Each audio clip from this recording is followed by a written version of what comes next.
May mga parcel na naman akong dumating at kasama na dyan yung mga free items na gagawan ko ng video. At medyo nalungkot ako ng very light kasi may return order din. Hello guys, ako nga pala si Belle at isang small online seller dito sa bansang Malaysia. So for today's video, ayan, naka-receive na naman tayo ng mga parcel, pero itong parcel na to is yung mga return and then yung mga free items na na-receive ko na nagagawan ko ng mga video. And sad to say na may meron din mga return items. Ayan, nakakalungkot lang, no. So bali ito nga pala yung maliit ko room. So bali ginawa ko siyang stock ng aking mga binebentang products. Dito rin ako nagsushoot ng mga products na ginagawan ko ng video. Yung mga free items na na-receive ko sa mga seller. Ayan. So dito nga binubuksan ko na yung products na binebenta ko. Ayan, dumating na yung stock kasi konti na lang yung stock ko ng beauty sabon. Kaya nag-stock na ulit ako. Bali ito namang sunod na bubuksan natin is mga free items naman to na nare-receive ko sa mga seller. Nagagawan ko ng video mamaya. Nakakatawa nga lang din kahit nakaka-receive na ako ng mga free items dito, kahit na small seller pa lang ako dito at small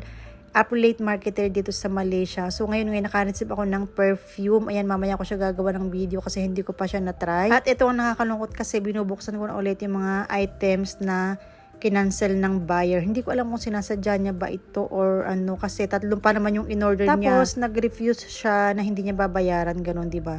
Sayang naman yung effort namin. Alam na mga seller yan. Kasi syempre naglagay kami ng bubble wrap, sticker, and yung plastic, di ba? Tapos i-return nyo lang naman. Kung hindi naman kayo seryoso na o-order, di wag na lang sana kayo mag-order, di ba? Napapaisip nga talaga ako kasi isang tao lang po ang nag-order niyan. Ang in-order pa naman niya, 2 chicken pastil. Syempre kapag return na chicken pastil, hindi ko na talaga yung binebenta. Ako na lang yung kumakain kasi syempre ang tagal na niya na nandun, diba? Tapos ibabalik niya ulit dito. So mga 2 weeks pa yan bago mabalik sa akin, diba? Medyo matagal kaya hindi ko na talaga siya binebenta. Kaya lugi talaga. Wala na nga tinubo dyan, diba? Nalugi pa, o diba? Kapag online seller ka talaga, hindi talaga minsan malaki yung tubo mo. Lalong-lalo kapag small online seller ka lang kasi halos wala ka na rin talagang tinutubo sa laki ng fee na kinakaltas ni TikTok. Pa-comment naman kung naranasan nyo rin ba yung mga ganito eksena.